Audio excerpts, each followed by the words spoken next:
Welcome back, coin collectors and history fans. In today's video, we'll be exploring the 1979 United States $1 coin, better known as the Susan B. Anthony dollar. This coin holds a unique place in American numismatic history, as it was the first U.S. dollar coin to feature a real woman and also marked the beginning of a controversial coinage experiment. Historical background. The U.S. Mint introduced the Susan B. Anthony dollar in 1979 to replace the large Eisenhower dollar, which was heavy and unpopular for everyday use. The goal was to create a smaller, more practical dollar coin that people would actually carry and spend. Unfortunately, the coin's design and appearance led to widespread confusion with the quarter, which hurt its acceptance. Obverse design.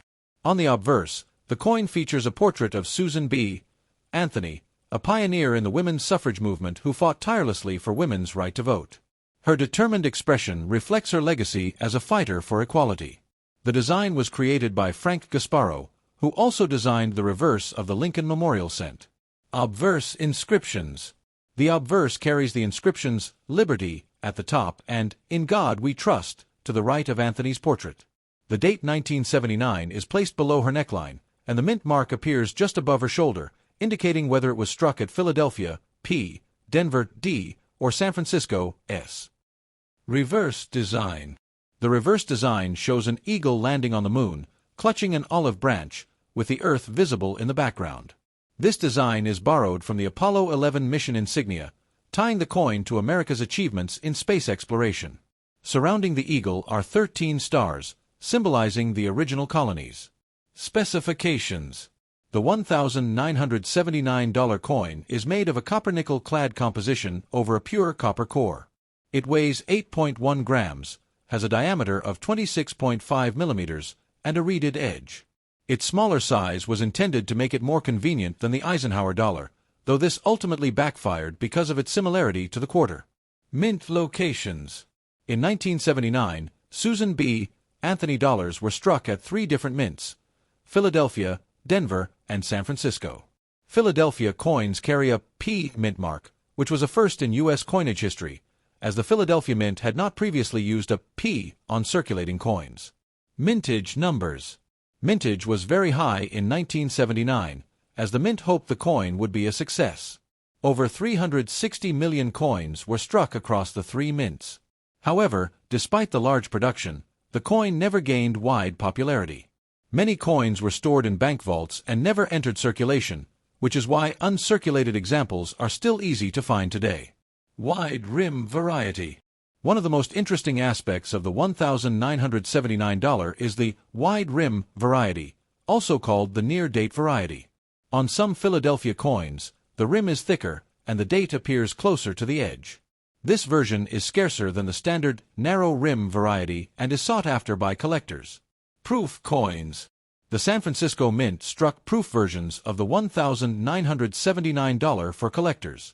These coins are easily recognized by their mirror-like surfaces and sharp details. There are also 2 different proof types from this year: Type 1 proofs, which feature a filled S mint mark, and Type 2 proofs, which have a clearer, sharper S. Type 2 proofs are rarer and more valuable. Circulation and confusion. One of the biggest problems with the $1,979 was its similarity to the Washington quarter. Both coins were nearly the same size, and both were clad in copper-nickel, which led to endless confusion in vending machines, cash registers, and everyday transactions. As a result, the coin was rejected by the public. Collector value. In circulated condition, most $1,979 are worth only face value, $1. Uncirculated coins, however, are worth a bit more, generally between $2 and $5, depending on condition. Wide rim varieties and high-grade examples can sell for much higher, sometimes reaching $50 to $100 or more. Proof Type 2 coins are also especially valuable. Error coins. Error coins from 1979 also exist, including off-center strikes, die cracks, and double dies. These are far scarcer than regular strikes and can be worth anywhere from $50 to several $100s depending on the severity and demand. Collectors should check their coins carefully for such errors. Legacy and importance. Although the Susan B. Anthony dollar was considered a failure at the time, it holds great significance in U.S. history. It was the first coin to honor a real woman, breaking away from the tradition of using symbolic figures like Liberty. Its design and reception also paved the way for later dollar coins, like the Sacagawea dollar introduced in 2000. Conclusion. In conclusion, the 1979 $1 Susan B. Anthony coin is a fascinating piece of U.S. coinage history. While it may not be rare in most cases, its varieties, proof issues, and errors give it special value among collectors. More importantly, it represents a milestone in recognizing women on American money and reminds us of the challenges in designing practical yet symbolic coinage. If you find a $1,979 in your collection or change, take a closer look. It might be